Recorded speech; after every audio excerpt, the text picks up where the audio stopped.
الحمد للہ رب العالمین، الصلاۃ والسلام علی اشرف الانبیاء والمرسلین، رب اشرح لی صدری ویسر لی امری واحلل عقدۃ من لسانی یفقهوا قولی۔ اللهم فقہنا فی الدین، اللهم فقہنا لما تحب وترضى۔ اللہ سبحانہ وتعالیٰ کا احسان ہے۔ اللهم الہمنی رشدی واعصمنی من شر نفسی، اللهم انفعنی بما علمتنی وعلمنی ما ينفعنی وزدنا علما۔ سورہ انعام آیت نمبر 17۔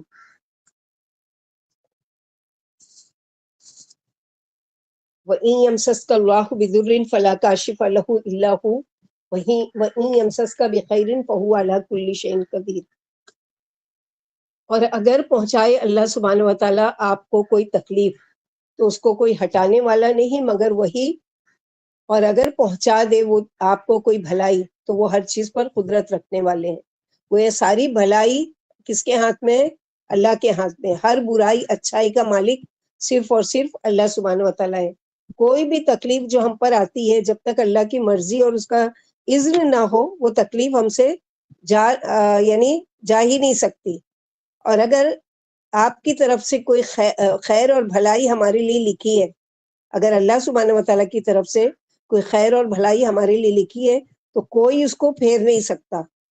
لیکن عام طور پر ہم لوگ کیا سمجھتے ہیں کہ نہیں، ہم لوگ بھی بہت کچھ کر سکتے ہیں، بہت ساری چیزیں ہمارے اختیار میں بھی ہیں، لیکن یاد رکھیں کہ آپ کی کوشش میں اگر اللہ کا اذن شامل نہیں ہو تو آپ کامیاب ہو ہی نہیں سکتے۔ جیسے کہ مثال کے طور پر ہم لوگ دیکھیں گے کہ آپ اگر ماچس کی تیلی سے آگ جلانا چاہتے ہو تو آپ کو اس کی تیلی کو کیا کرنا پڑے گا؟ آگ جلانے کے لیے ماچس کے اس حصے پر رگڑنا پڑے گا جہاں کاربن لگا ہوا ہے۔ اس کے علاوہ آپ ماچس کی تیلی کو دیوار پر رگڑو، سادے حصے پر رگڑو، کوئی فائدہ نہیں ہوگا۔ تو یہی چیز ہے کہ جب انسان کا ارادہ اللہ کے اذن کے ساتھ ملتا ہے تو وہ کام ہو جاتا ہے، ورنہ وہ نہیں ہوتا ہے۔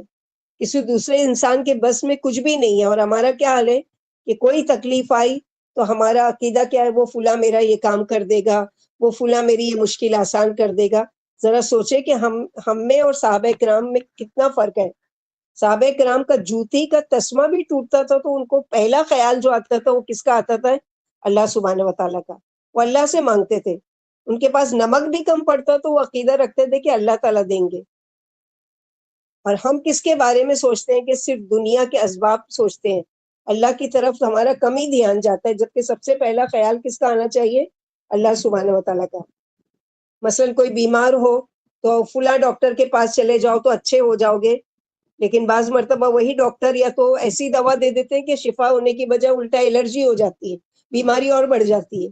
یا پھر وہ ڈاکٹر اتنے مجبور ہوتے ہیں کہ جواب دے دیتے ہیں کہ ہم کچھ نہیں کر سکتے، ہمارے ہاتھ میں کچھ بھی نہیں ہے۔ تو یہ شفا دینے والے کون ہے؟ ڈاکٹر نہیں ہے، بلکہ شفا دینے والے اللہ تعالیٰ ہے۔ اسباب بنا دیا، ذریعہ بنا دیا ڈاکٹر کو کہ ڈاکٹر کے پاس جاؤ گے آپ، وہ دوا دے گا اور آپ کو شفا ہوگی۔ بعض مرتبہ اس مشکل کا حل ہمارے ہاتھ کے نیچے ہوتا ہے مگر ہم کو نہیں پتا ہوتا ہے۔ اللہ تعالیٰ ہمارے دل میں بات ڈالتے ہیں اور وہ اسباب ہم اختیار کرتے ہیں، ہماری مشکل حل ہو جاتی ہے۔ تو ہونا جو کچھ ہے وہ کیا ہے؟ اللہ کے اذن سے ہے، کوئی زندہ انسان کے اختیار میں نہیں ہے۔ تو کوئی مرنے کے بعد کوئی اولیاء اللہ یا کوئی رسول کیسے کسی کو کوئی فائدہ پہنچا سکتے ہیں؟ جیسے کہ اللہ کے نبی صلی اللہ علیہ وسلم نے ہم لوگوں کو ہر فرض نماز کے بعد دعا سکھائی ہے۔ تو یہ آیت نمبر 17 بھی نوٹ کرو آپ لوگوں کو یاد کرنے کے، کیونکہ ہماری زندگی سے ریلیٹڈ ہے نا، کہ ہمارا جو عقیدہ ہونا چاہیے کہ اگر مجھے کوئی ساری زمین مل کر نقصان پہنچانا چاہے، اگر میرے رب نے میرے لیے نہیں لکھا ہے تو مجھے کوئی نقصان نہیں پہنچے گا۔ اور اگر ساری زمین کے لوگ مل کر مجھے کوئی فائدہ پہنچانا چاہے، اگر اللہ تعالیٰ نے میرے لیے وہ فائدہ میرے نصیب میں نہیں لکھا ہے تو مجھے نہیں پہنچے گا۔ اس کے لیے دعا بھی یاد کریں گے آپ لوگوں کو۔ دو ہوم ورک، ایک تو یہ ایک آیت یاد کرنا ہے، آیت نمبر 17 سورہ انعام، اور ایک یہ دعا جو فرض نماز کے بعد پڑھنا ہے، آپ کو حصن مسلم میں مل جائے گی۔ اللہم لا مانع لما اعطیت ولا معطی لما منعت ولا فمنک الجد منک الجد۔ اے اللہ، کوئی روک نہیں سکتا جو آپ دینا چاہیں، اور کوئی دینے والا نہیں ہے جس کو آپ روک لیں، اور نہیں نفع دیتی کسی حیثیت والے کو اس کی حیثیت کتنی زبردست۔ یعنی 5 مرتبہ سمجھ کر اگر پڑھیں گے تو توحید کا کتنا اچھا اقرار ہم 5 وقت کر رہے ہیں، اور زندگی بھی، عقیدہ بھی ایسا ہی بدلے گا۔ اللہ تعالیٰ کا حکم نہیں آیا تو کوئی ہمارے اس کام کو کر ہی نہیں سکتا، اور اگر حکم آ گیا تو پوری دنیا روکنا چاہے مگر نہیں روک سکتی۔ حضرت عبداللہ بن عباس رضی اللہ عنہ فرماتے ہیں میں نبی صلی اللہ علیہ وسلم کے پیچھے ایک مرتبہ سواری پر تھا، تو نبی صلی اللہ علیہ وسلم نے فرمایا اے لڑکے، میں تجھ کو چند کلمات سکھاتا ہوں، ان کو یاد رکھنا، اللہ تعالیٰ تم کو محفوظ رکھیں گے۔ تو اللہ کو یاد رکھ، بس تو اسے اپنے سامنے پائے گا۔ جب کچھ مانگنا ہے تو بس اللہ سے مانگ، جب مدد کی ضرورت ہو تو اسی سے مدد مانگ، اور یاد رکھ تمام جہان مل کر تجھے نفع پہنچانا چاہے مگر جب تک اللہ نہ چاہے کوئی فائدہ نہیں پہنچا سکتا، اور اگر تجھے وہ تمام جہان کے لوگ مل کر نقصان پہنچانا چاہے تو کوئی تجھے بچا نہیں سکتا۔ قلم رکھ دیے گئے، سیاہی خشک ہو گئی، یعنی اس بات کو اب کوئی بدل نہیں سکتا۔ تو یہ اللہ سبحانہ وتعالیٰ کا اٹل فیصلہ ہے کہ کسی بھی نفع و نقصان کے بارے میں اللہ تعالیٰ کا فیصلہ جو ہوگا وہ ہو کر رہے گا، چاہے ہم اپنا کسی بھی کام میں کتنا دماغ لگائیں، کتنا اس کے لیے کوشش کریں، محنت کریں۔ تو در کہتے ہیں وہ تکلیف جو انسان کے بدن میں، عقل میں، مال میں، امن میں ہوتی ہے۔ بدن میں کیسے کہ مثلا بیمار ہو گیا انسان، اب شفا کون دے گا؟ اللہ سبحانہ و تعالیٰ۔ لاکھ ہم دوا کر لیں، وہ کر لیں، کبھی ایسا ہوتا ہے کہ دنیا بھر کی دوائیں، ٹیسٹ، یہ وہ سب کر کے، اور علاج اپنے گھر میں موجود ہوتا ہے، وہ چیز ہم کھا لیتے ہیں یا پی لیتے ہیں اور اس سے شفا ہو جاتی ہے۔ تو کس نے ڈالا اس میں؟ اس دوا میں شفا نہیں ڈالا، اور کس نے ڈالا اس چھوٹی سی چیز میں شفا؟ اللہ سبحانہ و تعالیٰ۔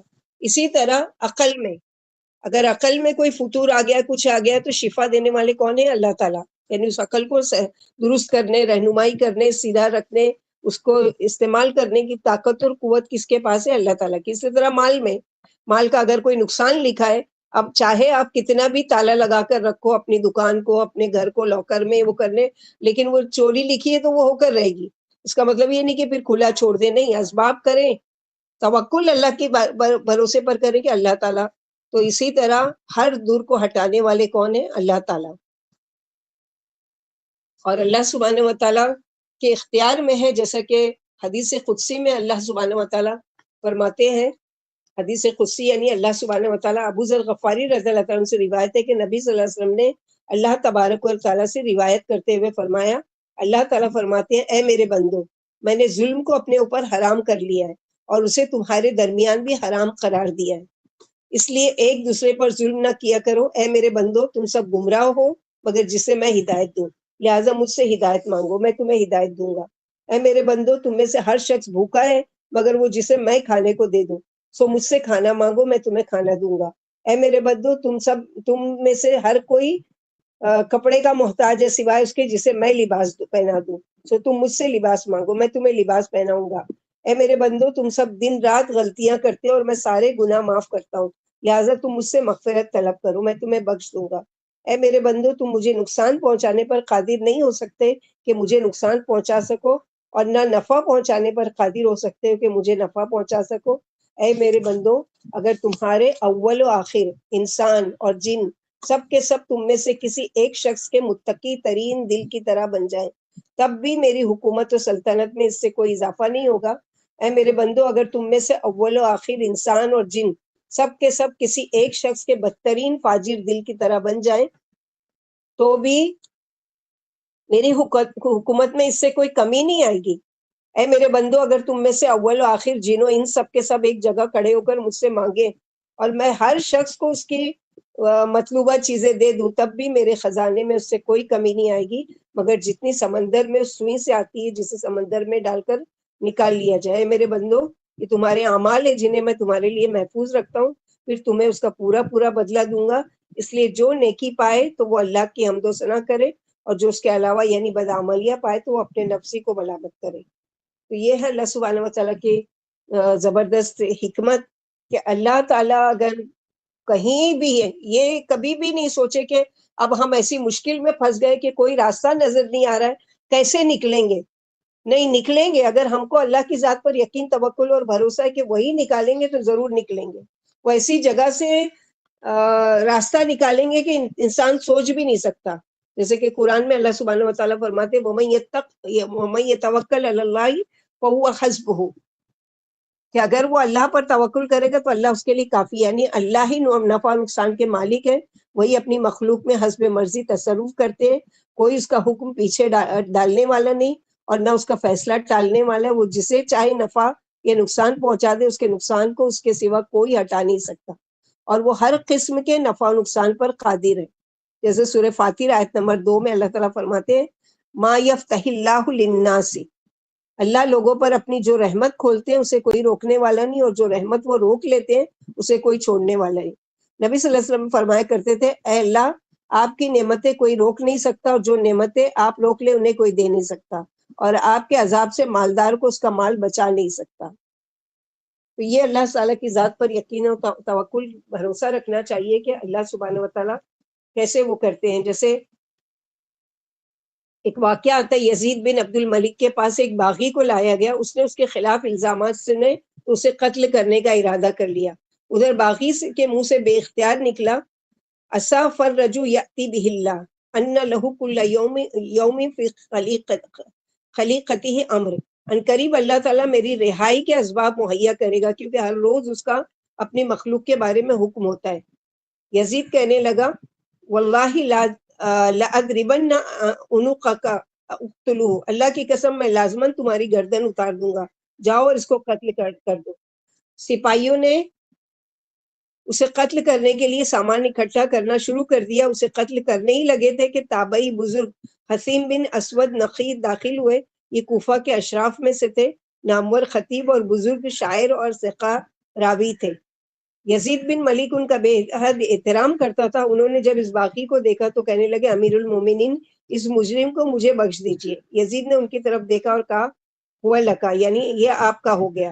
اب باغی وہاں سے نکلا اور اس کی زبان پر یہ کلمات تھے یأبی علی اللہ فأبی اللہ ان یقتلہ، خلیفہ نے اللہ کو چیلنج کیا اور ایک فرد کو قتل کرنے کی قسم کھائی، مگر اللہ نے چاہا کہ اسے قتل نہ کیا جائے تو ہرگز بھی وہ قتل نہیں کیا جا سکتا۔ تو ایک واقعہ اور بھی ہے کہ علی بن حرب کہتے ہیں کہ میں ضروریات زندگی خریدنے کے لیے اپنے وطن موصل سے سرمن رائی جانے کے لیے نکلا۔ دجلہ میں چند کشتیاں موصل سے سرمن رائی تک چلتی تھی اور اجرت پر سواریوں اور ان کے ساز و سامان کو ایک جگہ سے دوسری جگہ منتقل کرتی تھی۔ میں بھی ایک کشتی میں سوار ہو گیا۔ کشتی ہمیں لے کر سرمن رائی کی طرف سطح آب پر چل پڑی اور نہر دجلہ کی مسافت طے کرنے لگی۔ کشتی میں لدے سامان کے علاوہ ہم صرف 5 آدمیوں پر مشتمل جماعت تھی۔ دن بڑا پرلطف تھا اور بادل کا دور دور تک کوئی نام و نشان تک نہیں تھا۔ فضا بالکل صاف ستھری اور انتہائی خوشگوار تھی۔ نہر دجلہ بالکل پرسکون تھی۔ کشتی بان بڑی مستی میں خوبصورت گانے جھوم جھوم کر گائے جا رہا تھا اور کشتی بڑے سکون سے سطح آب پر تیزی کے ساتھ منزل مقصود کی طرف رواں دواں تھی۔ کشتی میں سوار اکثر لوگوں کو ہلکی ہلکی نیند آنے لگی، لیکن میں نہر دجلہ کے دونوں جانب کے حسین و جمیل ساحل کے دیدار سے لطف اندوز ہو رہا تھا۔ اچانک میری نگاہ پانی میں ایک بڑی سی مچھلی پر پڑی جو اچھل کر کشتی کے اندر آ پڑی۔ میں نے دوڑ کر مچھلی کو پکڑ لیا کہ مبادہ وہ دوبارہ سمندر میں کہیں چھلانگ نہ لگا دے۔ مچھلی کو پکڑنے کے لیے جو میں دوڑا تو کشتی ہچکولے کھانے لگی، جس کی وجہ سے لوگوں کی نیند اڑ گئی اور وہ نیند کی غنودگی سے باہر آ گئے۔ جب انہوں نے مچھلی دیکھی تو ایک آدمی نے کہا یہ مچھلی اللہ تعالیٰ نے ہمارے لیے بھیجی ہے، اس لیے ہم کیوں نہ آگے ساحل پر اترے اور اسے بھون کر کھائیں، یہ اتنی بڑی ہے کہ ہم سبوں کو کافی ہو جائے گی۔ ہمیں اس کی رائے بھلی لگی، کشتی بان نے بھی اس سے موافقت کی اور کشتی کا رخ ساحل کی طرف موڑ دیا۔ ہم لوگ ساحل پر اترے اور گھنے درختوں کے جھنڈ میں داخل ہوئے تاکہ لکڑیاں اکٹھی کر کے مچھلی کو بھونیں۔ جو ہی ہم گھنے درختوں کے جھنڈ میں داخل ہوئے، ایک خوفناک منظر ہمارے رونگٹے کھڑے کر دیے۔ ایک مقتول زمین پر ڈھیر تھا، اس کے قریب ایک تیز دھار چاقو پڑا ہوا تھا، پاس ہی ایک دوسرا جوان آدمی بھی تھا جس کی مشقیں کس دی گئی تھی اور اس کے منہ میں کپڑا یعنی اس کے ہاتھ پیر بندھے ہوئے تھے اور منہ میں کپڑا ٹھوسا ہوا تھا، جس کی وجہ سے کچھ بولنے اور چیخنے چلانے سے عاجز تھا۔ یہ خوفناک منظر دیکھ کر ہمارے اوپر دہشت طاری ہو گئی۔ ہم جلدی سے آگے بڑھے اور اس آدمی کی رسی کھول کر اس کے منہ سے کپڑا نکالا۔ وہ ہر درجے خوف زدہ اور نا امیدی کی کیفیت میں تھا۔ اس پھندے سے آزادی کے بعد وہ گویا ہوا مہربانی کر کے پہلے مجھے کچھ پانی پلاؤ۔ ہم نے اسے پانی پلایا۔ جب وہ پانی پی چکا تو خود ہی بیان کرنے لگا میں اور یہ مقتول دونوں ایک قافلے میں تھے جو کہ موصل سے بغداد کی طرف بغرض تجارت جا رہا تھا۔ یہ مقتول بھاگ گیا کہ میرے پاس کافی مال ہے، چنانچہ اس نے مجھ سے دوستی کر لی اور پیار و محبت کا اظہار کرنے اور میرے قریب قریب رہنے لگا۔ بہت ہی کم میرا ساتھ چھوڑتا، میرا بھی اس پر کافی اعتماد ہو گیا۔ قافلہ منزل مقصود کی طرف رواں دوا تھا، لیکن تھوڑا آرام کرنے کی غرض سے اس ساحل پر قافلے نے پڑاؤ ڈالا۔ رات کے آخری حصے میں قافلہ روانہ ہو گیا، لیکن میں سویا ہوا رہ گیا، اس لیے مجھے قافلے کی روانگی کا خبر ہی نہیں ہو سکی۔ قافلے کی روانگی کے بعد اس مقتول نے میری نیند کا ناجائز فائدہ اٹھاتے ہوئے مجھے رسی سے باندھ دیا، جیسا کہ تم مجھے دیکھ رہے ہو، اور اس نے میرے منہ میں کپڑا ٹھوس دیا تاکہ میں چیخ پکار نہ کر سکوں۔ اس نے میرے پاس جو کچھ مال تھا وہ چھین لیا اور مجھے زمین پر پٹک دیا، پھر مجھے قتل کرنے کے لیے میرے سینے پر بیٹھ کر کہنے لگا، اگر میں تجھے زندہ چھوڑ دوں تو بعد میں تو مجھ سے مل کر مجھے ذلیل کر سکتا ہے، اس لیے میں ضرور تجھے قتل کروں گا۔ اس مقتول کے کمر بند سے بندھی ہوئی یہ تیز چھری تھی جو زمین پر پڑی ہوئی تھی، تم لوگ دیکھ رہے ہو۔ اس نے مجھے قتل کرنے کے لیے اپنے کمر بند سے چھری کھینچی، لیکن چھری اس میں پھنس گئی، جس کی وجہ سے نکل نہیں رہی تھی۔ اس نے چھری نکالنے کی بڑی کوشش کی، جب ناکام ہو گیا تو اس نے پوری قوت لگا کر چھری کمر بند سے کھینچی۔ اس کی دھار اوپر کی جانب تھی، چھری زور سے نکلی اور جا کر اس کی گردن میں گھس گئی، اور چمڑے کے ساتھ گوشت کو چیرتے ہوئے شہرک کا بھی کام تمام کر دیا۔ شہرک کے کٹتے ہی خون کی نہر جاری ہو گئی، اور جب طاقت نے جواب دے دیا تو یہ مردہ حالت میں زمین پر ڈھیر ہو گیا۔ یہ مجرم میری آنکھوں کے سامنے کیفر کردار تک پہنچ گیا، لیکن اس کے باوجود مجھے اپنی موت کا یقین ہو چلا تھا، کیونکہ ہم جس جگہ ہیں بہت ہی کم لوگ یہاں سے گزرتے ہیں، اس لیے میں سوچ رہا تھا کہ کون میرا ہاتھ پاؤں آ کر کھولے گا، کون مجھے اس آفت سے نجات دلائے گا۔ پھر میں نے اللہ تعالیٰ کو پکارنا شروع کیا۔ میں نے اللہ تعالیٰ سے دعا کی کہ اے میرے رب، اے میرے اللہ، میرے پاس کسی کو بھیج دیجئے جو آپ کے اس آفت رسیدہ بندے کو اس پھندے سے نجات دلائے۔ میں برابر یہی دعا کرتا رہا۔ میں مظلوم تھا، اور مظلوم کی دعا اللہ تعالیٰ ضرور قبول کرتے ہیں، اور یہی وجہ ہے کہ اللہ تعالیٰ نے تم لوگوں کو میری طرف بھیجا اور تم نے میری جان بچائی۔ ذرا تم لوگ مجھے بتلانا کہ آخر وہ کون سی ایسی ضرورت تھی جن کی وجہ سے تم لوگ اس بے آباد جگہ پر آنے پر مجبور ہوئے، یعنی یہاں پر کبھی کوئی آتا نہیں ہے، تم کیسے آ گئے؟ قافلے والوں نے اسے بتایا، تمہارے پاس آنے میں جو چیز محرک یعنی وجہ بنی وہ ایک مچھلی ہے جو ہماری کشتی میں سمندر سے اچھل کر آ پڑی۔ ہم لوگ اس مچھلی کو بھوننے کے لیے اس جگہ آ پہنچے۔ مظلوم نے قافلے والوں کی گفتگو سن کر بڑا تعجب کیا اور کہنے لگا، یقیناً اللہ تعالیٰ نے اس مچھلی کو تمہاری کشتی میں بھیجا ہے تاکہ تم اس سنسان جگہ اور مجھے اس آفت سے بچاؤ۔ میں زیادہ تھکا ہوا ہوں، اس لیے میری آپ لوگوں سے گزارش ہے کہ برائے کرم مجھے کسی قریبی شہر میں لے چلو۔ مچھلی کو بھون کر کھانے کی بات قافلے والوں کے ذہن سے بالکل نکل ہی گئی تھی، اور پھر جب وہ لوگ مظلوم کو اس کے مال سمیت لے کر کشتی کے پاس واپس آئے تو دیکھا کہ مچھلی کشتی سے کود کر سمندر میں جا چکی ہے۔ قافلے والوں کو یقین ہو گیا کہ اللہ تعالیٰ نے اس مچھلی کو کشتی کے اندر اس لیے بھیجا تھا تاکہ وہ اس مظلوم کی جان بچانے کا سبب بنے۔ اسی طرح جب اللہ تعالیٰ کچھ چاہتے ہیں تو اس کے لیے اسباب مہیا کر دیتے ہیں۔ بخاری و مسلم میں نبی کریم صلی اللہ علیہ وسلم کا ارشاد ہے، مظلوم کی بد دعا سے بچو، کیونکہ مظلوم کی بد دعا اللہ تعالیٰ کے درمیان کوئی رکاوٹ نہیں ہوتی ہے۔ یہ ہے اللہ سبحانہ و تعالیٰ اگر ہمارے لیے کسی بلائی کا ارادہ کرے تو کوئی اس کو روک نہیں سکتا۔ اب اس واقعے سے ہم لوگوں کو کیا سبق ملتا ہے کہ اس نے خود اپنے لیے یہ سوچ لیا تھا کہ اب تو میری جان یقینی جانے والی ہے، لیکن دعا مایوس نہیں ہوا، بلکہ دعا کی۔ تو ہمارے لیے کیا سبق ہے کہ کوئی بھی حالات کیسے بھی آ جائے، 100% نا امیدی ہو جائے، لیکن اللہ سبحانہ و تعالیٰ کی ذات پر یقین رکھیں۔ اللہ تعالیٰ آپ اس میں سے کوئی راستہ نکالو گے مجھے اس مشکل سے نکلنے کے لیے۔ اور اسی طرح اگر کوئی 100% ہم کوئی امید ہے کہ وہاں سے میرا کام بن جائے گا، لیکن پھر بھی اللہ سے دعا مانگے کہ اللہ تعالیٰ اگر آپ نے نہیں چاہا تو یہ کام میرا نہیں ہو سکتا، چاہے کہ مجھے کسی بھی کام کے لیے سیلیکٹ کر لیا گیا ہو، یا سارے اسباب بھی مہیا کر دیے ہو، یا ساری امیدیں بھی بن چکی ہو، سارا وعدہ بھی ہو چکا ہو کہ تمہارا کام 100% ہو جائے گا، پھر بھی مجھے یقین نہیں ہے جب تک کہ آپ کی طرف سے نہیں۔ تو یہ یقین، یہ آیتیں ہم لوگوں کو کیا سکھاتی کہ ایسا ایمان پیدا کرو، ایسا یقین پیدا کرو اللہ سبحانہ و تعالیٰ کے بارے میں کہ اللہ سبحانہ و تعالیٰ کے سوا کوئی مشکل کشا نہیں، کوئی حاجت روا نہیں، کوئی پیر نہیں، کوئی دستگیر نہیں، کوئی داتا نہیں۔ فہو علی کل شیء قدیر، وہ ہر چیز پر خوب قدرت رکھنے والے ہیں۔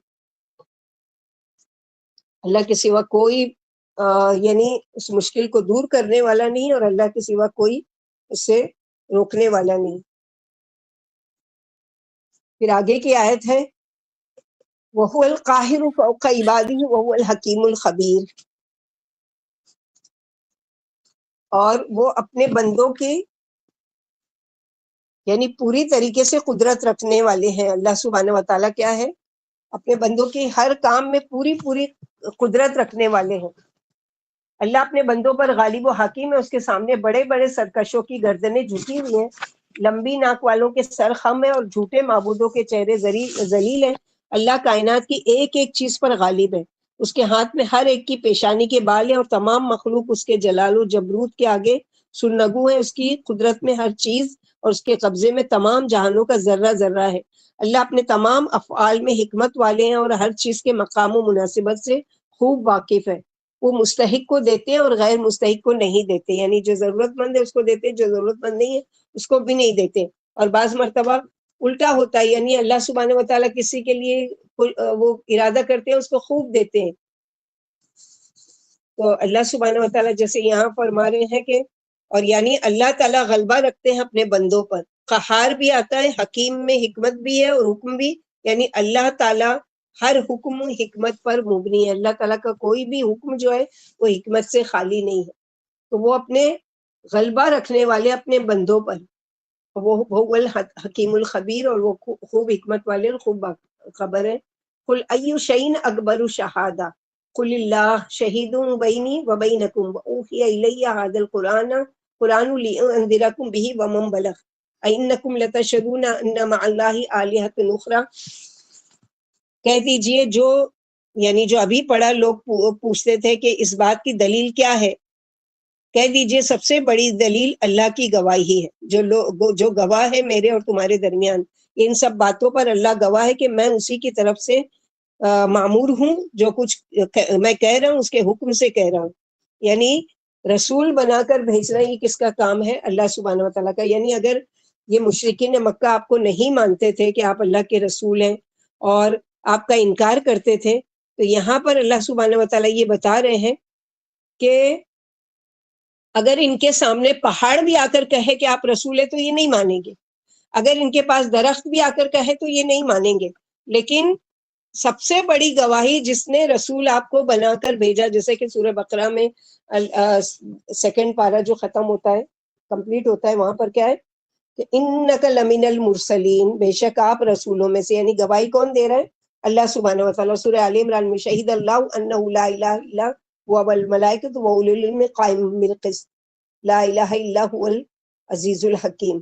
تو اللہ سبحانہ و تعالیٰ خود گواہی دے رہے ہیں کہ سوچو تو صحیح کہ کس کی گواہی سب سے بڑی ہے؟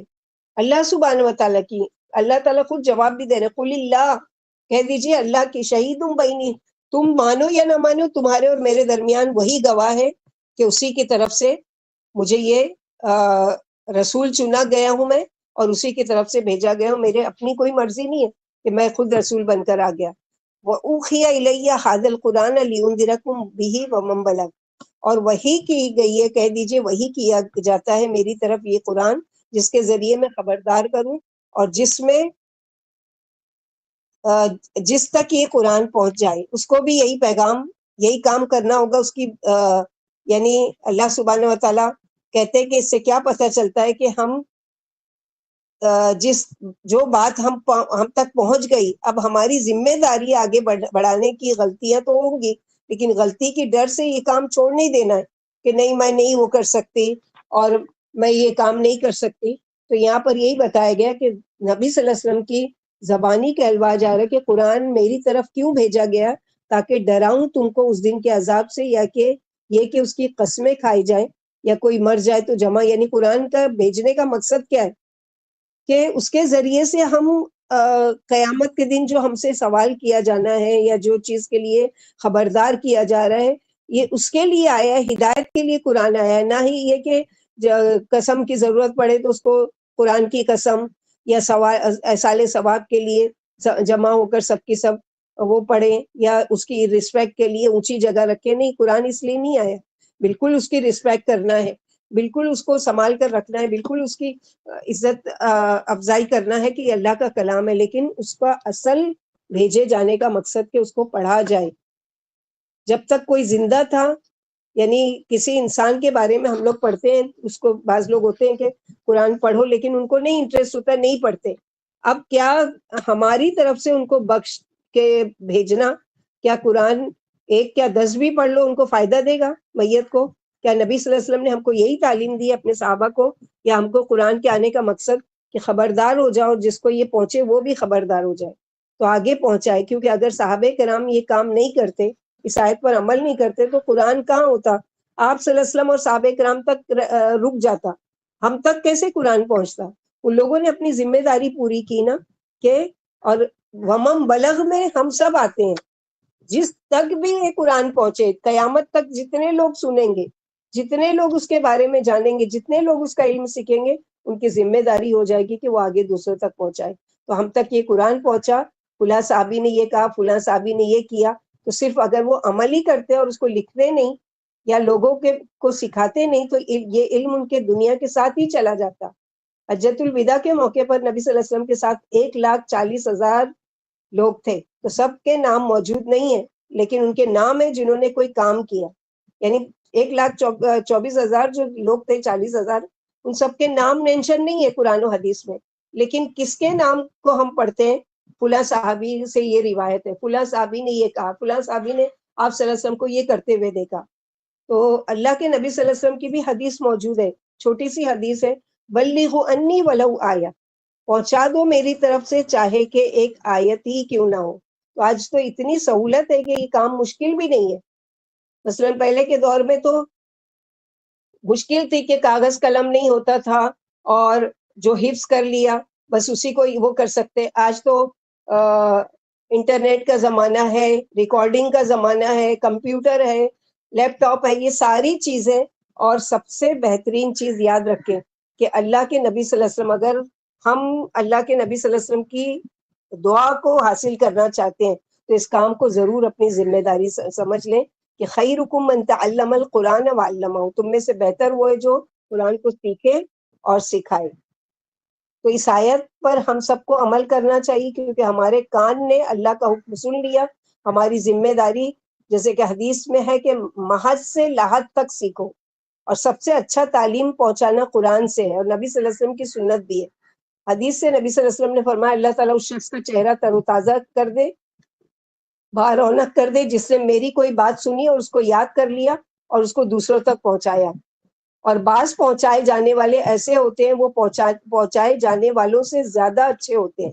جیسے پانی بہتا ہے دور تک سب کو فائدہ، ورنہ پانی ایک جگہ رک جائے تو کوئی کسی کم ہی لوگوں کو فائدہ پہنچے گا، اور آپ کو بھی یاد بھی اس صورت میں رہے گا جب آپ آگے بڑھائیں گے، ورنہ بھول جائیں گے۔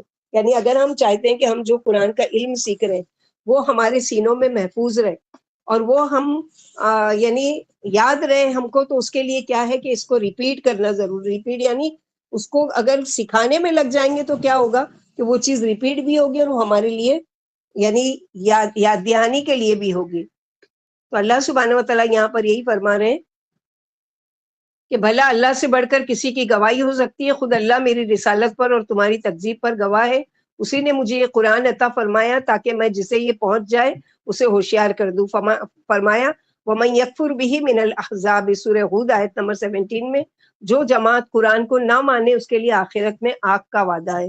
تو قرآن کو ماننا کیا ہے کہ اس کو پڑھنا ہے، اس کو سمجھنا ہے، اس پر عمل کرنا ہے، اور اس کو دوسروں تک پہنچانا ہے۔ اور چھوٹی سی سورے میں یہ ساری بات کو جمع کر دیا اللہ تعالیٰ نے، وَالْعَصْرِ إِنَّ الْإِنسَانَ لَفِي خُسْرٍ إِلَّا الَّذِينَ آمَنُوا وَعَمِلُوا الصَّالِحَاتِ وَتَوَاصَوْا بِالْحَقِّ وَتَوَاصَوْا بِالصَّبْرِ، کہ خسارے میں ہے پورے کے پورے ٹوٹلی جتنے ہیں، لیکن ان میں سے چند چن لیا اللہ تعالیٰ نے، کن کو؟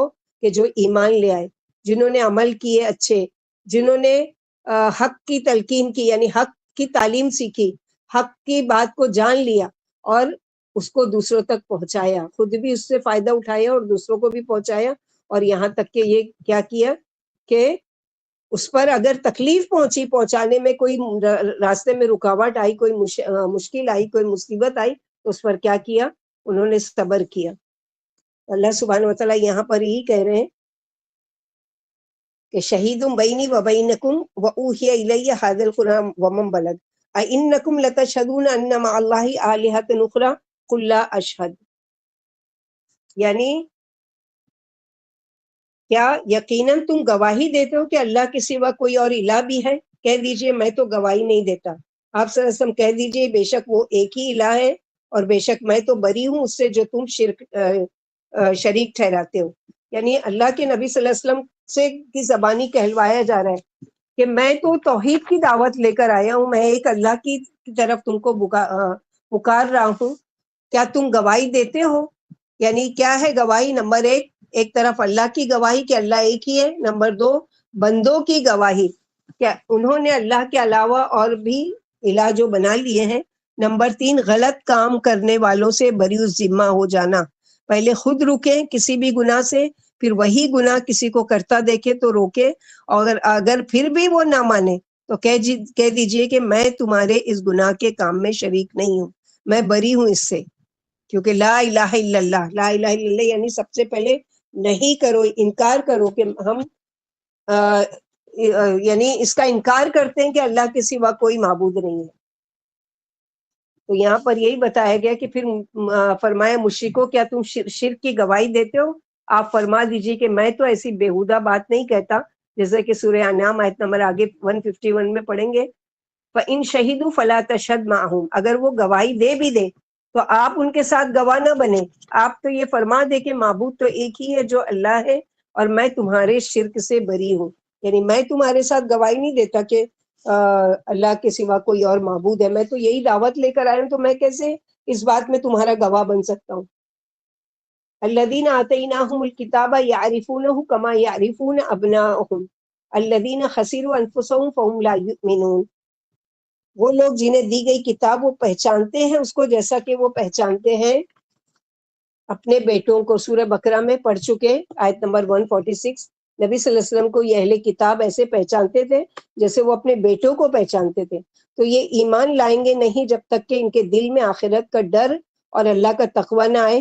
انسانوں کی اصلاح کا واحد ذریعہ آخرت کی فکر، وہاں کی پکڑ کی سوچ، پھر وہ ہر حق بات کو مان سکتا ہے، قبول کر سکتا ہے، ہر اچھا عمل کر سکتا ہے اگر اس کے دل میں اللہ کا خوف، اللہ کا ڈر ہوگا. تو یہاں پر یہی ہے کہ مانتے تھے کہ جیسے یعنی کیسے مانتے تھے، ان کو کیسے پتا تھا کہ یہ وہی نبی ہے، اور جیسے اپنے بچوں کو مانتے ہیں. تو یہ اس لیے کہ ان کی کتابوں میں پہلے ہی یہ چیز دے دی گئی تھی تورات اور انجیل میں کہ ایک نبی آنے والے ہیں جن کا نام احمد ہوگا. اس میں آپ صلی اللہ علیہ وسلم کا نام کیا ہے؟ احمد. کہ وہ آئیں گے اور ان پر تم سب کا ایمان لانا لازم ہے. یعنی تم ٹھیک ہے موسیٰ علیہ السلام پر ایمان لائے اور عیسیٰ علیہ السلام پر ایمان لائے، لیکن جب وہ نبی آ جائیں گے تو اب ان کی بات ماننا تم سب پر واجب ہو جائے گی. اب تم یہ حجت نہیں کرو گے کہ ہم چونکہ ہمارے جو نبی لے کر آئے ہیں اسی کتاب کو مانیں گے اور اسی کو، بلکہ ان سب کو چھوڑ کر ان کی کتاب جو آئے گی قرآن اس کو ماننا ہوگا اور ان کو رسول ماننا ہوگا. تو دیکھتے ہی ساری نشانیاں پہچان گئے، لیکن محض تعصب کی وجہ سے کہ ہمیشہ ہم میں رسول آئے ہیں بنی اسرائیل میں، اس مرتبہ بنی اسماعیل میں کیسے رسول آ گئے، بس اس تعصب کی وجہ سے. حالانکہ ساری اس کی نشانیاں جو آپ صلی اللہ علیہ وسلم لے کر آئے تھے، وہ ساری نشانیوں کو ان لوگوں نے مان بھی لیا تھا، لیکن اس کے باوجود بھی ان لوگوں نے انکار کر دیا صرف اس وجہ سے، تعصب کی وجہ سے. تو آج بھی ہمارے وہاں جو یہی چیز سیم ہو رہی ہے نا کہ حق بات ان کو پتا ہے کہ اللہ کے نبی صلی اللہ علیہ وسلم سے کہلوایا جا رہا ہے کہ میں جو شریعت لے کر آیا ہوں اہل کتاب اسے اور مجھے اپنے بیٹوں کی طرح پہچانتے ہیں، کیونکہ انہیں پہلے انبیاء میری آمد کی خبر دے گئے ہیں. ہر نبی نے آپ کی ماں، آپ کے اوصاف کی خبر دی، ہر پیغمبر آپ کی بعثت کو، آپ کے شہر کو، آپ کی ہجرت گاہ کو اور آپ کی امت کی صفتوں کو کھول کھول کر بتا کر گئے. اسی وجہ سے فرمایا کہ وہ بڑے گھاٹے والے ہیں جو ظاہر و روشن بات پر ایمان نہیں لاتے، جس کی انبیاء بھی بشارت دے گئے اور جس کا قدیم زمانہ میں خاص اہتمام بھی کیا گیا. یعنی آپ صلی اللہ علیہ وسلم نے بھی فرمایا انا خاتم النبیین لا نبی من بعدی، کہ میں آخری نبی ہوں، میرے بعد کوئی نبی نہیں ہوگا. اور اس کے علاوہ کیا ہے کہ پہلے کے پیغمبروں نے بھی بتا دیا کہ ایک نبی ہے جو آخری نبی ہوں گے، ان کے بعد اب کوئی نبی نہیں آئے گا.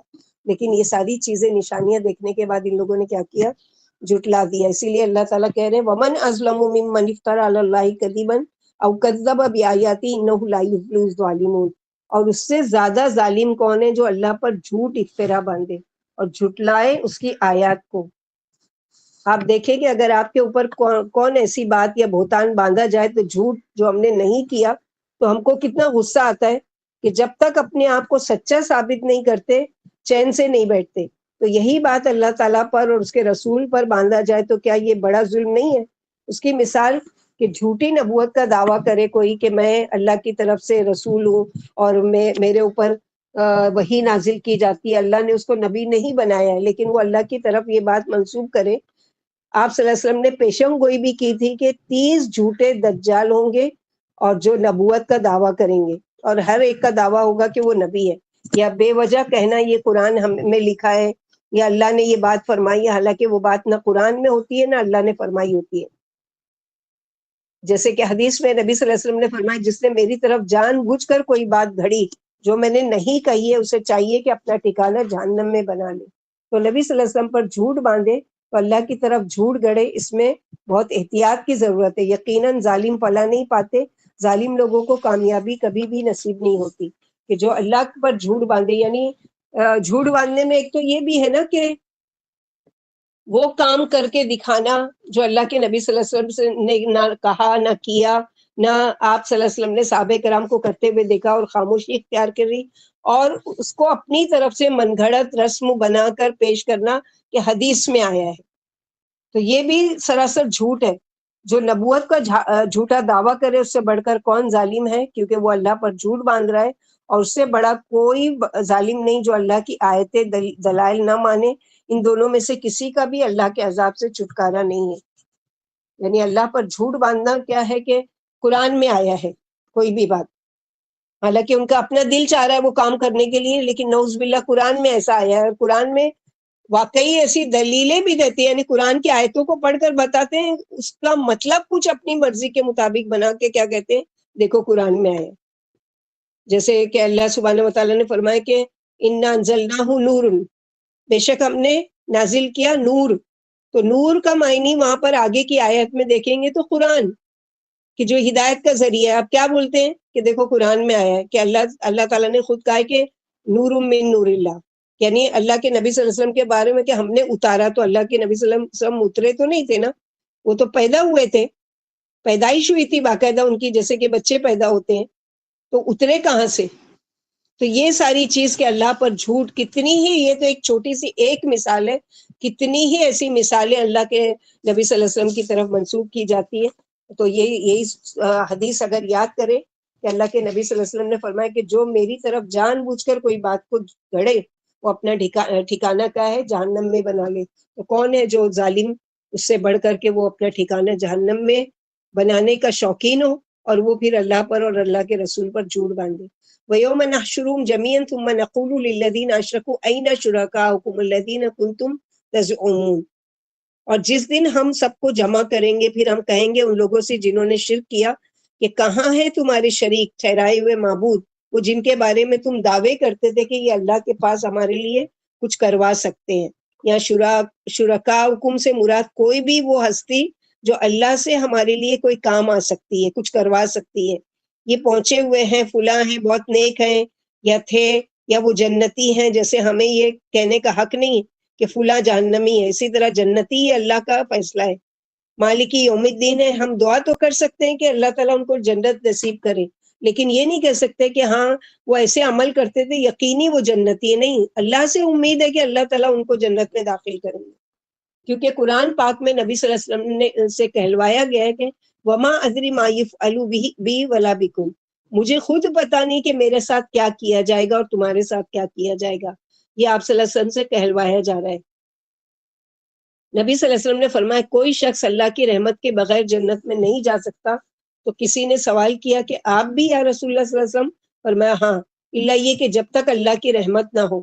تو قیامت کے دن اللہ تعالیٰ فرمائیں گے وہ جو دنیا میں تمہارے مشکل کشا، حاجت روا، پیر، دستگیر، وہ آج کہاں ہے، بلاؤ ذرا. تو وہ کیا جواب دیں گے کہ یعنی ہم این شرکاؤں الذین کنتم ثم لم تکن فتنتہم الا ان قالوا واللہ ربنا ما کننا مشرکین. اب وہاں پر بھی جھوٹ باندھیں گے، کیا کہیں گے؟ پھر نہ ہوگا ان کا آزمانا، حجت اور پرکھ کہ وہ ان نیک لوگوں کو بلائیں گے جن کو دنیا میں مدد کے لیے پکارا کرتے تھے، وہ ان سے بیزاری کا اظہار کریں گے. قرآن میں بار بار سورہ بقرہ میں بھی آ چکا ہے، استبرأ الذین تبعوا من الذین تبعوا ورأوا العذاب وتقطعت بهم الاسباب، کہ ہم نے تو نہیں کہا تھا کہ تمہیں شریک ٹھہرائیں، اللہ کی قسم انسان کی اصلیت کھلتی ہے اس وقت جب ان پر کوئی آزمائش آتی ہے۔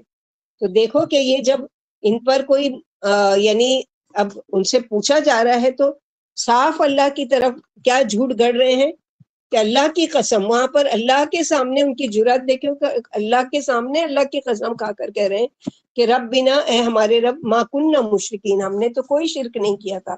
کیا وہ نہیں سمجھتے کہ اللہ سبحانہ و تعالیٰ کے وہاں اتنے باریک بین ہے کہ ہر چیز اللہ سبحانہ و تعالیٰ کے یہاں پہلے سے موجود ہے؟ جو یہ جھوٹ باندھ رہے ہیں یا یہ جو گڑھ رہے ہیں یہ ساری چیزیں، کیا اللہ تعالیٰ نہیں جانتے ان کے دلوں کے بھید کہ یہ کیا کر کے ان کے عملوں کو نہیں جانتے؟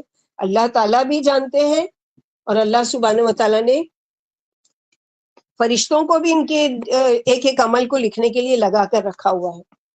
یعنی ہم قیامت کے دن مشرکوں کو جمع کر کے ان سے ان کے دیوی دیوتاؤں کے بارے میں پوچھیں گے جنہیں وہ اللہ کو چھوڑ کر پوجا کرتے تھے، کہ وہ بت کہاں ہیں جنہیں تم اپنے زوم میں اللہ کے شریک سمجھا کرتے تھے؟ جیسے کہ سورہ قصص آیت نمبر 62 میں آئے گا، یوم ینادیہم، جس دن اللہ انہیں بلا کر پوچھیں گے بتاؤ میرے شریک کہاں ہیں۔ یعنی اب نہیں کچھ جھوٹ بول سکیں گے وہاں پر تو کیا کریں گے؟ یعنی بہانہ، عذر وغیرہ، یعنی اس وقت ان کے پاس کوئی معقول دلیل یا عذر نہیں ہوگی بجز اس کے کہ جھوٹی قسمیں کھا کر کہہ دیں گے ہم مشرک تھے ہی نہیں۔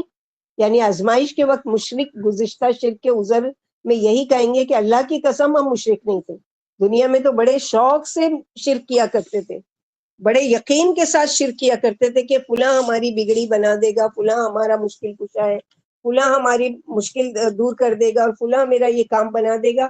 آج اسی کا انکار کر رہے ہیں کہ اللہ کی قسم ہم نہیں کسی کو مانتے تھے۔ تو آج ماننا ان کا کام آئے گا؟ کچھ بھی نہیں کام آئے گا، بلکہ کیا ہے کہ اللہ سبحانہ و تعالیٰ ان کے بارے میں کہتے ہیں کہ انظر کیف کذبوا علی انفسہم وضل عنہم ما کانوا یفترون، آپ دیکھیے کہ سامنے کے سامنے دیکھیے کس طرح انہوں نے خود پر جھوٹ بولا، اور جو جھوٹ وہ گھڑتے تھے وہ سب گم ہو گئے۔ تو یہاں فتنے کا مفہوم کے سوال ہوگا تو اس سے بچنے کے لیے ایسی حجت پیش کریں گے کہ صاف انکار ہی کر دیں گے کہ ہم تو شرک ہی نہیں کیا کرتے تھے۔ جیسے کہ فرمائے دیکھو انہوں نے کس طرح اپنے اوپر جھوٹ بولا اور ان کے شریک ناپید ہو گئے، جیسے کہ سورہ غافر آیت نمبر 37 34 73 74 میں اللہ تعالیٰ فرماتے ہیں ثم قیل لهم اینما کنتم، پھر ان سے پوچھا جائے گا کہ کہاں ہیں وہ جنہیں تم اللہ کو چھوڑ کر اللہ کے شریک ٹھہرایا کرتے تھے؟ مشرک جواب دیں گے وہ تو ہم سے ناپید ہو گئے، بلکہ ہم اس سے قبل کسی کو نہیں پوچھتے تھے۔ جیسے کہ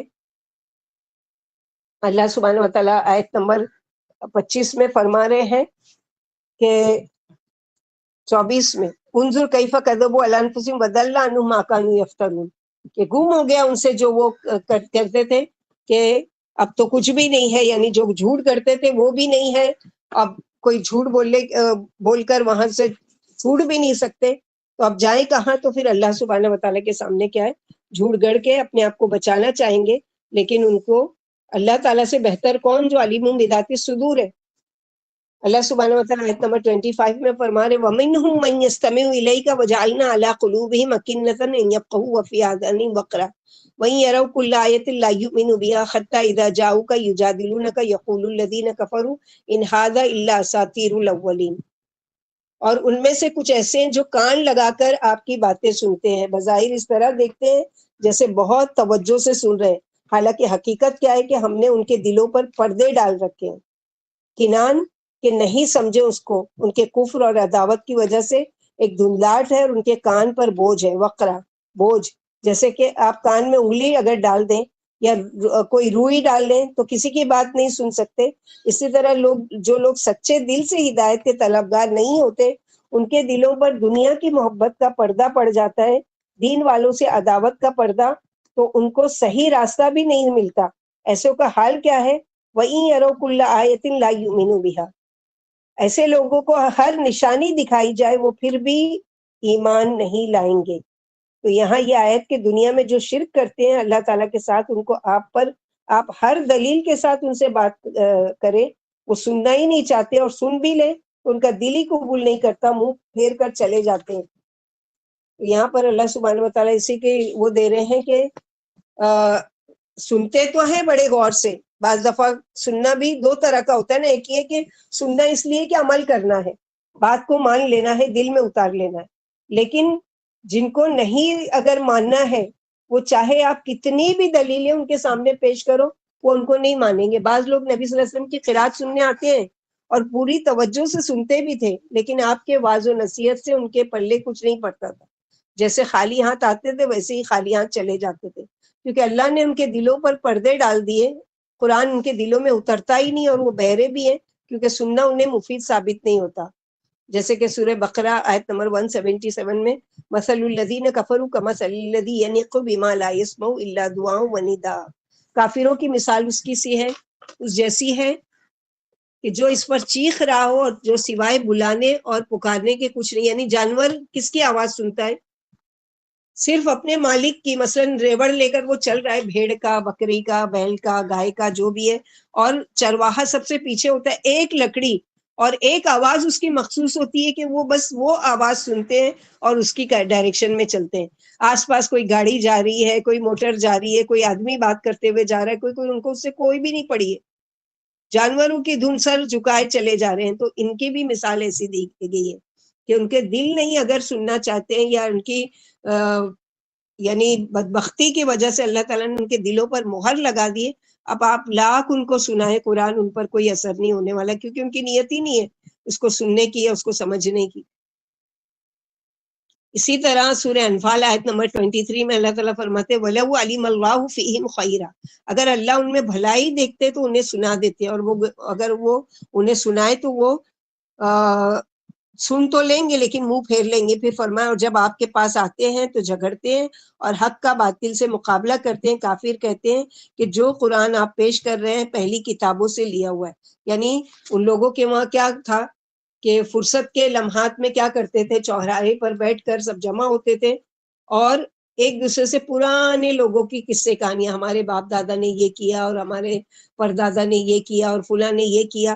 تو اللہ کے نبی صلی اللہ علیہ وسلم نے جب قرآن سنانا شروع کیا تو کیا کہتے، نہیں ہے یہ کہانی مگر پہلوں کی، یعنی پہلے کی قوموں کے بارے میں آپ صلی اللہ علیہ وسلم ڈرا رہے تھے کہ دیکھو تمہاری طرح وہ بھی قوم سرکش تھی، اللہ تعالیٰ نے ان کا کس طرح انجام کیا، دیکھو تم اگر نہیں مانتے تو اللہ تعالیٰ تمہارے ساتھ بھی یہ کر سکتے۔ تو یہ سب باتیں سن کر کیا کہتے تھے، ڈر جانے کی بجائے، حالانکہ ڈرانے کے لیے یہ سب چیزیں بتائی جاتی تھی، تو ڈر جانے کے بجائے وہ کیا کہتے تھے کہ نہیں نہیں یہ تو وہی ہے جیسے ہم لوگ بیٹھ کے کہانی قصے گھڑتے ہیں سناتے ہیں ویسے ہی یہ ہے، یعنی یہ نہیں ہے قرآن سوائے کے اساطیر الاولین۔ کئی جگہ آپ پڑھیں گے، سورہ مطففین میں ابھی یہی ہے، کلا بل ران علی قلوبہم ما کانوا یکسبون کلا انہم عن ربہم یومئذ لمحجوبون وقالوا ان ھذا الا اساطیر الاولین۔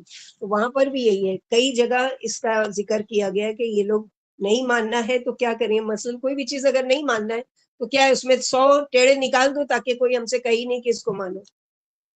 تو اللہ سبحانہ و تعالیٰ یہاں پر ان کی جو ہر درمی ہے کہ وہی ارو کل آیت لا یؤمنوا بہا، ایسے لوگوں کو ہر نشانی دکھائی جائے وہ پھر بھی ایمان نہیں لائیں گے۔ تو یہاں یہ آیت کہ دنیا میں جو شرک کرتی ہیں اللہ تعالیٰ کے ساتھ، ان کو آپ پر ہر دلیل کے ساتھ بات سمجھائے، وہ سننا ہی نہیں چاہتے، اور سن بھی لے تو ان کا دل قبول نہیں کرتا، منہ پھیر کر چلے جائیں گے، کیونکہ ان کا ارادہ ہی نہیں ہے سننے کا۔ حتی یہاں تک کہ اذا جاؤک یجادلونک، یہ یہاں تک کہ وہ آپ کے پاس آتے ہیں اور وہ جھگڑے کرتے ہیں، جو لوگ دلیل سے نہیں مانتے وہ جھگڑے سے اپنی بات منوانا چاہتے ہیں، یعنی زور زبردستی سے، اس لیے کہ ان کے پاس کوئی دلیل نہیں ہوتی، تو اس طرح سے اپنا دفاع کرتے ہیں، اور جو ایمان والے ان سے کیا کہتے ہیں، سلام علیکم کہہ کر گزر جاتے ہیں۔ اور کافر کہتے ہیں نہیں ہے یہ مگر کہانیاں پہلے کے لوگوں کی۔ آج بھی لوگ یہ کیا قرآن میں لوگوں کی کہانیاں، حابیل کابیل کا قصہ اور موسیٰ علیہ السلام کی باتیں اور یہ ساری، تو جن کو نہیں ماننا ہے وہ یہ ہیلا کر کے اپنا دامن چھڑا لیتے ہیں، لیکن جن کو ماننا ہے وہ جیسے صحابہ کرام کی جماعت، اللہ کے نبی صلی اللہ علیہ وسلم نے ابھی تو قرآن نازل ہی ہوا تھا اور کہا تھا کہ قولوا لا الہ الا اللہ، اور ان لوگوں نے سر خم کر کے کیا کہا کہ ہم اقرار کرتے ہیں کہ اللہ کے سوا کوئی معبود نہیں اور ہم اس پر ایمان لاتے ہیں۔ تو اللہ سبحانہ و تعالیٰ یہ بتا رہے ہیں کہ اتباع حق، یعنی وَهُمْ يَنْهَوْنَ عَنْهُ وَيَنْأَوْنَ عَنْهُ وَإِنْ يُهْلِكُونَ إِلَّا أَنفُسَهُمْ وَمَا يَشْعُرُونَ، اور وہ اس سے روکتے ہیں اور خود بھی دور رہتے ہیں اس قرآن سے، اور ایسا کر کے وہ کسی کا کچھ نہیں بگاڑتے، وہ اپنا ہی نقصان کرتے ہیں، کیونکہ اللہ کی کتاب کا تو ایسوں سے کوئی نقصان نہیں۔ اور افسوس یہ کہ ان کو شعور بھی نہیں ہے، غلطی تو ہر انسان سے ہوتی ہے، لیکن جو غلطی کر کے غلطی کو نہ مانے وہ شیطان ہے، اور اسی وجہ سے وہ ذلیل ہوا۔ تو ایسوں کا علاج کیا ہے؟ جیسے شیطان نے غلطی کی لیکن اپنی غلطی کو مانا نہیں، بلکہ استکبرا وکان من الکافرین، کہ تکبر کیا اور ہو گیا کافروں میں سے۔ تو اسی طرح جو غلطی کرتا ہے اور وہ اپنی غلطی کا احساس ہوتا ہے، وہ مان لیتا ہے، پلٹ جاتا ہے، تو اس کی غلطی کو معاف بھی کر دیا جاتا ہے۔ لیکن جو جان بوجھ کر غلطی پر غلطی کرے اور اس پر اڑ جائے اور اس کو اپنی غلطی ہی نہیں مانے، تو پھر ایسوں کو کوئی راستہ نہیں دکھا سکتا۔ تو یہ کیا کرتے تھے؟ خود بھی نہیں آتے تھے قرآن کی طرف اور لوگوں کو بھی روکتے تھے۔ اتباع حق تعالیٰ، تصدیق رسول اور اطاعت قرآن سے کافر لوگوں کو بھی روکتے ہیں اور خود بھی دور رہتے ہیں، نہ خود فائدہ اٹھاتے ہیں اور نہ دوسروں کو اٹھانے دیتے ہیں۔ ابن عباس رضی اللہ عنہ فرماتے ہیں کافر رحمت عالم پر ایمان لانے سے لوگوں کو روکا کرتے تھے، پھر فرمائی اپنی ان ذلیل حرکتوں سے اپنے پیروں پر آپ ہی کلاڑیاں مار رہے ہیں، اور اپنے شرمناک افعال کا خمیازہ انہیں بھگتنا پڑے گا۔ افسوس انہیں کچھ بھی اپنے کرتوتوں کا شعور نہیں، یعنی جو کچھ کر رہے ہیں ان کو پتہ ہی نہیں کہ یہ کیا کر رہے ہیں۔ کیا کرتے تھے مشرکین مکہ کہ جو بھی حج پر کوئی نیا آتا تھا کوئی الگ کنٹری سے، اس کو کہتے کہ خبردار، مکے میں ایک جادوگر ہے، ایک کذاب ہے، نعوذ باللہ جھوٹا ہے، اس کی بات نہیں ماننا، وہ جادوگر ہے، اس کی بات سن لو گے تو اس کی بات کا تم پر اثر پڑ جائے گا، اپنے کانوں میں انگلیاں ڈال لو۔ تو اس طرح سے جیسے کہ ایک صحابی کے بارے میں آتا ہے کہ میں نے 3 دن تک یہی کیا، اپنے کانوں میں انگلیاں ڈال کر رکھی اور خانہ کعبہ کا طواف کیا، وہ کیا، لیکن جب ایک مرتبہ میں اتفاقاً وہاں پر طواف کر رہا تھا، دیکھا کہ اللہ کے نبی صلی اللہ علیہ وسلم قرآن پڑھ رہے ہیں، جب میں نے سنا تو واقعی میرے دل میں قرآن گھر لیا، اور میں اللہ کے نبی صلی اللہ علیہ وسلم کے پاس گیا اور ایمان لیا ہے۔ تو یہ ہے کہ جو یہ خود بھی رکتے تھے، نہیں آتے تھے، اور دوسروں کو بھی روکتے تھے اس چیز سے۔ وَلَوْ تَرَى إِذْ وُقِفُوا عَلَى النَّارِ فَقَالُوا يَا لَيْتَنَا نُرَدُّ وَلَا نُكَذِّبَ بِآيَاتِ رَبِّنَا وَنَكُونَ مِنَ الْمُؤْمِنِينَ۔ اور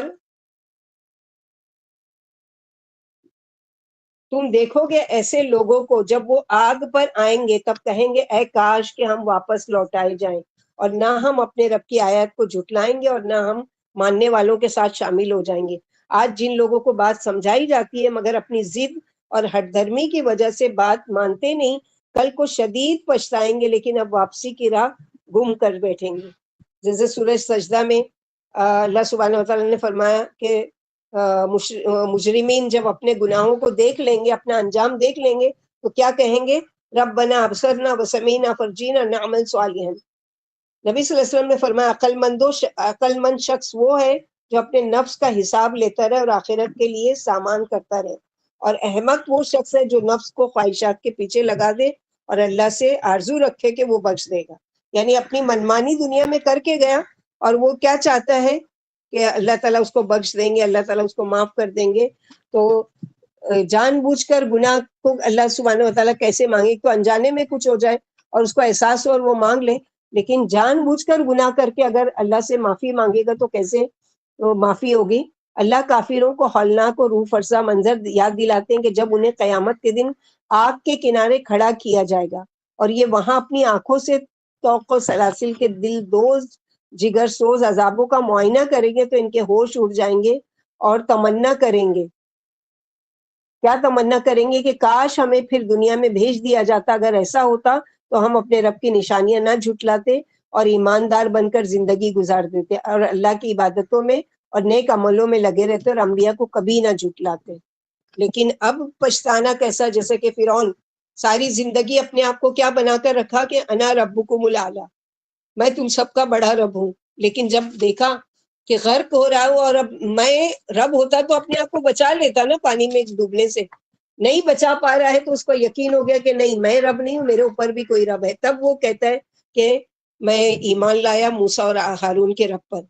لیکن اس کا اس وقت کا، کیونکہ موت کو دیکھنے کے بعد اگر کوئی ایمان لانے کا دعویٰ کرے تو اس کا ایمان لانا قبول نہیں کیا جائے گا. تو یہاں پر بھی اللہ سبحانہ و تعالیٰ یہی فرما رہے ہیں کہ اس دن تم دیکھو گے کہ کس طرح سے ان کے یہ ساری چیزوں کا اقرار کریں گے اور کہیں گے کاش کہ ہم لوٹا دیے جائیں تو ہم ایمان والے ہو جائیں گے. اللہ کو پتہ ہے کہ ہم اگر اول تو ایسا کرنے والے نہیں ہیں، لیکن اگر کر بھی دیں بالفرض تو یہ جو کہہ رہے ہیں نا یہ جھوٹے ہیں، یہ پھر پلٹ جائیں گے.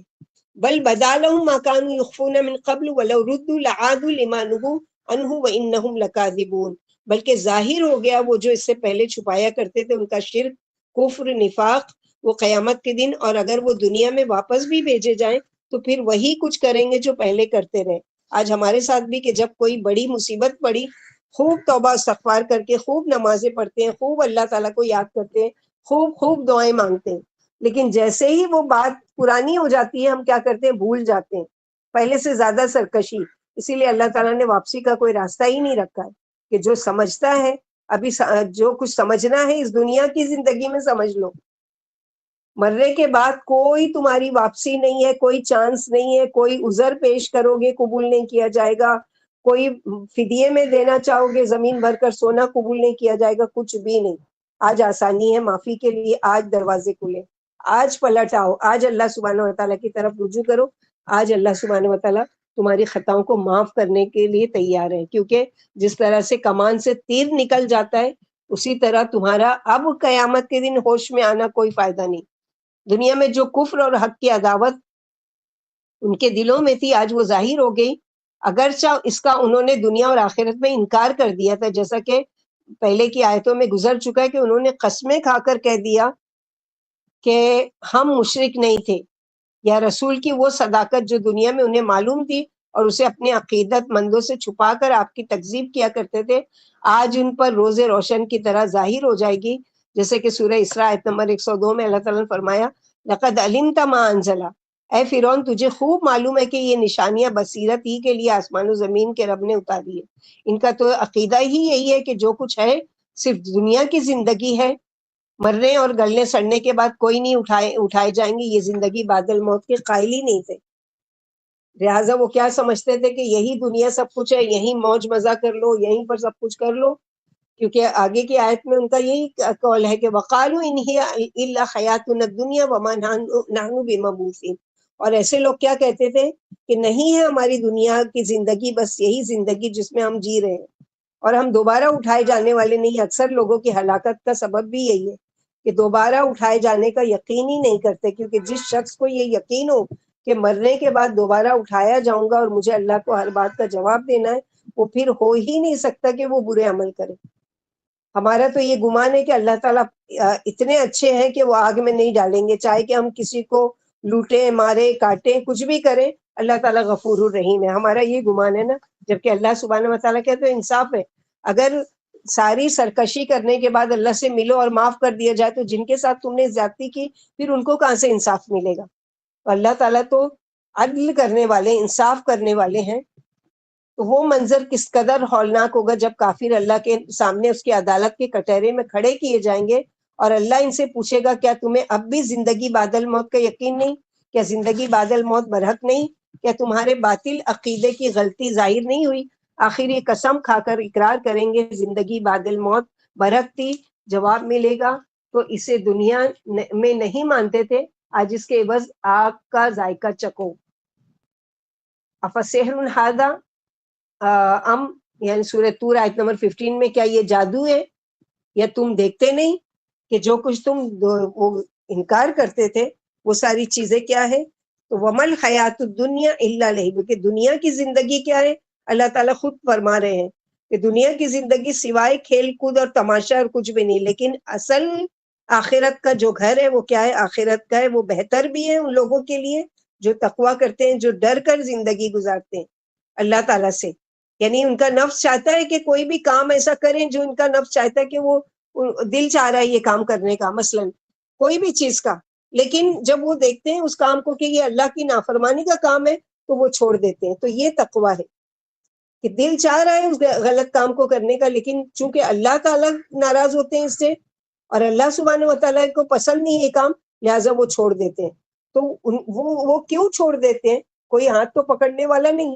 کوئی روک نہیں رہا ہے، لیکن وہ اس لیے چھوڑ دیتے ہیں کہ وہ ان کا یقین ہے کہ قیامت کے دن اگر میں دنیا میں اپنی منمانی کر کے بھی گیا تو کل کو قیامت کے دن مجھے جب اللہ سبحانہ و تعالیٰ کے سامنے کھڑا کیا جائے گا، جو ہمیشگی والی زندگی ہے وہاں تو میں خسارے میں ہو جاؤں گا اگر مجھ سے ایک ایک چیز کے بارے میں پوچھ لیا گیا، یا ایک ایک چیز کے بارے میں اگر میرے سے سوال کر دیا گیا تو وہاں کیا جواب دوں گا۔ تو یہاں پر اللہ سبحانہ و تعالیٰ یہ فرما رہے ہیں کہ افلا تعقلون، کیا یہ عقل سے کام نہیں لیتے کہ یہ دنیا کی زندگی میں اتنے ریچ گئے ہیں، اتنا اس میں گم ہو گئے ہیں کہ ان کو یہ گمان ہی نہیں ہے کہ وہ آگ میں اللہ تعالیٰ ڈالیں گے۔ اور ایسے لوگ کیا کہتے ہیں، نہیں ہماری دنیا میں بس یہی زندگی جس میں ہم جی رہے ہیں اور ہم دوبارہ اٹھائے جانے والے نہیں۔ اکثر لوگوں کی ہلاکت کا سبب ہی یہی ہے کہ اللہ سبحانہ و تعالیٰ غفور الرحیم ہے، اللہ تعالیٰ معاف کر دیں گے، اللہ تعالیٰ تو رحم کرنے والے ہیں، اپنے بندوں کو آگ میں نہیں ڈالیں گے۔ تو یہ ساری چیزیں تو آگ میں نہیں ڈالیں گے، تو پھر اللہ سبحانہ و تعالیٰ نے آگ کو تمہارے لیے تو پیدا کیا ہے اور معافی کا راستہ بھی بتا دیا ہے۔ وَلَوْ تَرَى إِذْ وُقِفُوا عَلَى رَبِّهِمْ قَالَ أَلَيْسَ هَذَا بِالْحَقِّ قَالُوا بَلَى وَرَبِّنَا قَالَ فَذُوقُوا الْعَذَابَ بِمَا كُنْتُمْ تَكْفُرُونَ۔ اور کاش کہ تم دیکھو کہ جب وہ اپنے رب کے سامنے کھڑے کیے جائیں گے، تصور کریں کہ اللہ کے سامنے ہم سب کھڑے ہوں گے۔ حضرت عائشہ رضی اللہ عنہ اپنی موت کے وقت کہنے لگی، لوگوں تم میری تعریف کرتے ہو اور میں کہتی ہوں کہ اللہ کے سامنے کھڑے ہونے سے میں اتنا ڈرتی ہوں کہ میں سوچتی ہوں کاش کہ میں پیدا ہی نہیں ہوتی۔ کتنی قابل خاتون تھی جن کو جبریل علیہ السلام کے ذریعے اللہ تعالیٰ سلام کہلوا رہے ہیں، وہ ڈر رہی ہیں اپنی موت کے وقت، تو ہمارا کیا حال ہوگا سوچیں۔ کیونکہ سب سے مشکل ترین مرحلہ ہے، کیونکہ عدی بن حاتم کی روایت ہے، کہتے ہیں کہ نبی صلی اللہ علیہ وسلم نے فرمایا کہ تم میں سے ہر شخص اس حال میں اپنے رب کے حضور حاضر ہوگا کہ بندے اور رب کے درمیان کوئی وکیل نہیں ہوگا، کوئی دوسرا نہ ہوگا، دائیں ہاتھ میں اس کے نیک اعمال ہوں گے اور بائیں میں اس کی برائیاں، سامنے جہنم دہک رہی ہوگی، اور اس وقت فیصلہ رب کریں گے کہ جانا کدھر ہے، اور جدھر کہہ دیا جائے گا فرشتے ادھر ہی گھسیٹ کر اس کو لے جائیں گے۔ یعنی اپنی مرضی وانی چلے گی کہ سامنے جنت دکھ رہی ہے، اللہ میں نے اس کے لیے عمل تو کچھ نہیں کیا تھا لیکن مجھے یہاں جانا ہے، وہ نہیں ہوگا، بلکہ انصاف پر مبنی ہے اللہ تعالیٰ کا، کہ وہاں پر کیا ہے کہ وہاں پر اللہ تعالیٰ انصاف کر دیں گے کہ نہیں، جن کے لیے جو جانا ہے جہاں پر وہ ہے وہاں وہیں پر وہ جائے گا، اس کے علاوہ کہیں بھی نہیں، کہ کسی پر ظلم نہیں، کہ دنیا میں کچھ بھی نہیں کیا چلو ان کو جنت میں بھیج دو، اور جنہوں نے حد سے زیادہ اللہ تعالیٰ کی نافرمانی کی اور وہ سرکشی کی، وہ کی، ان کو جہنم سے بچا لیا جائے، ایسا ہرگز نہیں ہوگا، بلکہ اللہ سبحانہ و تعالیٰ کیا ہے، انصاف ہے۔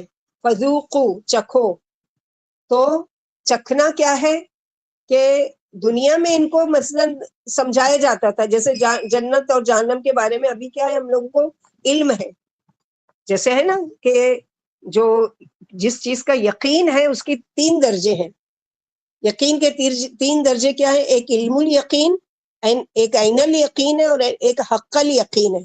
ہم لوگ اس سے پہلے بھی پڑھ چکے، شاید آپ لوگوں کو یاد ہو کہ علم الیقین کیا ہے۔ مثلا ہم ایک مثال دے رہے ہیں، مثلا کوئی کبھی اس نے ایپل نہیں کھایا، اب اس کو کہا جاتا ہے کہ بازار میں ایک فروٹ ملتا ہے جو ریڈ کلر کا ہوتا ہے، اندر سے وائٹ ہوتا ہے اور بہت میٹھا ہوتا ہے، تو یہ اس نے نالج لی کہ ہاں ایک فروٹ ایسا ہوتا ہے، لیکن آپ لا کے اس کو سیب دکھاتے دیکھو یہ ایپل ہے، تو اب اس کو کیا کیا، جب اس نے آنکھ سے دیکھ لیا تو اس کو یقین آ گیا کہ ہاں یہ سیب ہے۔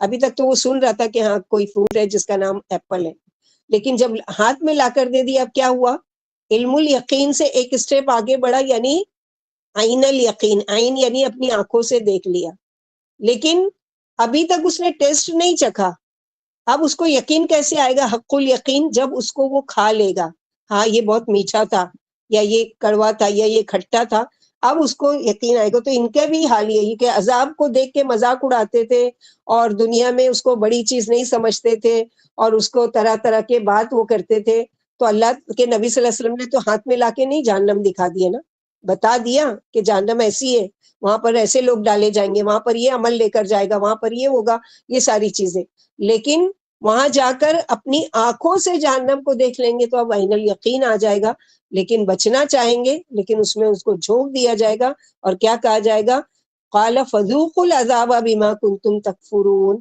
اب چکھو اس عذاب کو، جس کا تم انکار کرتے تھے، جس کے پاس تم آنا نہیں چاہتے تھے، جن کے بارے میں تم سننا نہیں چاہتے تھے، اب تم نے جب اپنی آنکھوں سے دیکھ لیا، اب کیا کرو کہ اس کو مانو اور اس پر ایمان لاؤ یا نہ لاؤ، اب تمہارے لیے برابر ہے، اب تمہارا کوئی فائدہ نہیں ہے۔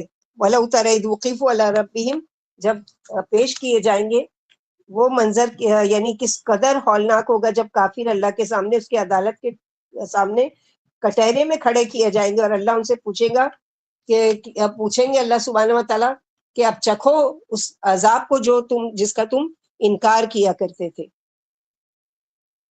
قال الیس ھذا بالحق قالوا بلی وربنا قال فذوقوا العذاب بما کنتم تکفرون۔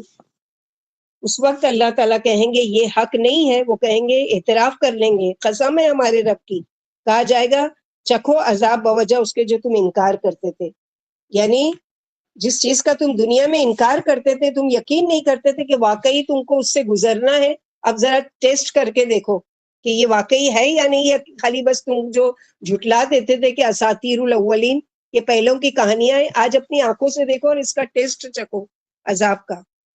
قد خسر الذین کذبوا بلقاء اللہ حتی اذا جاءتهم ساعة بغتة قالوا یا حسرتنا علی ما فرطنا فیہا وهم یحملون اوزارهم علی ظہورہم الا ساء ما یزرون۔ یقیناً نقصان اٹھایا ان لوگوں نے جنہوں نے اللہ کی ملاقات کو جھٹلایا، جو یہ مانتے نہیں تھے کہ اللہ سے ایک دن جا کر ملنا ہے۔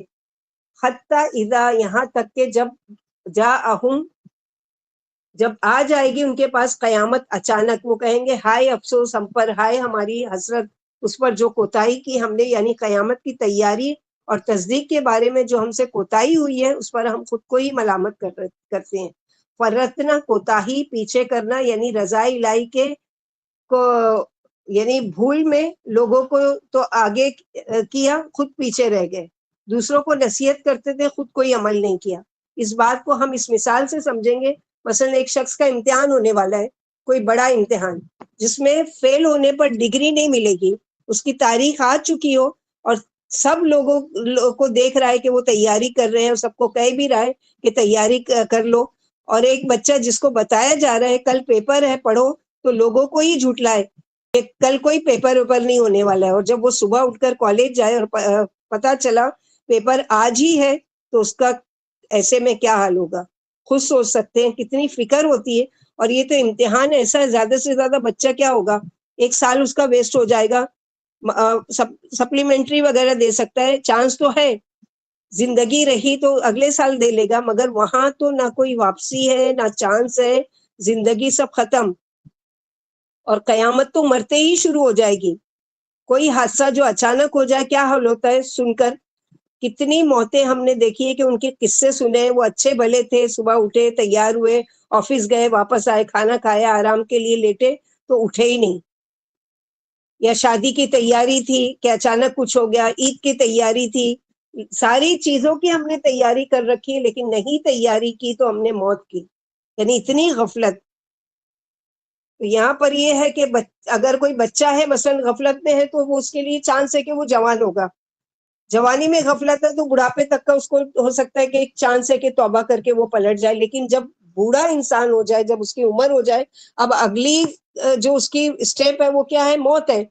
تو موت سے پہلے بھی اگر وہ اپنی اصلاح نہیں کرے اور اپنی تیاری نہیں کرے تو اس سے بڑا یعنی بے وقوف کہا جائے گا کہ اور کون ہو سکتا ہے کہ جس نے کیا کیا کہ اپنے یعنی اس حقیقت کو اس نے نہیں جانا۔ زندگی بعد الموت کے منکروں کی ندامت کا بیان کیا جا رہا ہے کہ جب اچانک ان پر قیامت آ جائے گی تو عملوں میں کوتاہی پر کیسے کیسے نادم و شرمسار ہوں گے اور اپنے دنیاوی غلط عقیدوں پر ہاتھ ملتے رہ جائیں گے کہ افسوس ہم زندگی بعد الموت اور آخرت کے قائل ہی نہیں تھے، ہم کتنی بڑی غلطی پر تھے کہ آخرت کے لیے تو کچھ کر کے بھی نہیں آئے۔ پھر فرمایا ان کے گناہوں کی ان کو پشتوں پر لدے ہوئے ہوں گے، یعنی حسرت کریں گے۔ قالوا یا حسرتنا علی ما فرطنا فیہا وہم یحملون اوزارہم علی ظہورہم الا ساء ما یزرون،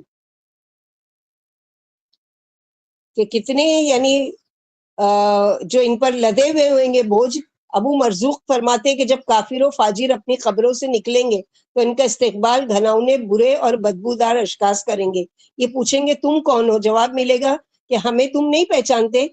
یہ کہیں گے کہ نہیں، اللہ کی قسم ہم تو تمہیں اتنا ہی جانتے کہ اللہ نے تمہیں انتہائی بری شکل دی ہے، تمہارے اجسام کی بدبو سے ہمارا دماغ پھٹا جا رہا ہے. وہ کہیں گے ہم تمہارے گندے اعمال ہیں، تم بھی تو دنیا میں اسی قسم کے گھناؤنے گندے اور بدبودار عمل کیا کرتے تھے اور ہمارے اوپر سوار تھے. آج ہماری باری ہے، آؤ ہم تم پر سوار ہو جائیں. آخر وہ ان پر بوجھ سوار ہو جائیں گے. اس لیے اللہ نے فرمایا کہ اپنی پشتوں پر گناہ اپنے لادے ہوئے پھر رہے ہوں گے. اللہ تعالیٰ ہم سب کی اس کے لیے حفاظت فرمائے کہ اور وہ اٹھائے ہوں گے اپنے بوجھ اپنی پیٹھوں پر. جتنا ڈھیر بھاری ہوگا گناہوں کا خود ہی اٹھانا ہوگا، کوئی اور ساتھ نہیں دے گا اس دن، کوئی عزیز دوست رشتہ دار کوئی نہیں یہاں. یعنی گناہوں کا بوجھ بدترین بوجھ. اور یہ بوجھ کیسے بنتا ہے؟ غلط کاموں کے کرنے سے اور نیک اعمال اور نیکیوں سے. یعنی اگر نیک اعمال ہے تو اپنے نیک اعمال کو لے کر اٹھا کر چلیں گے، اور اگر برے اعمال ہیں تو برائیوں کو لے کر چلیں گے.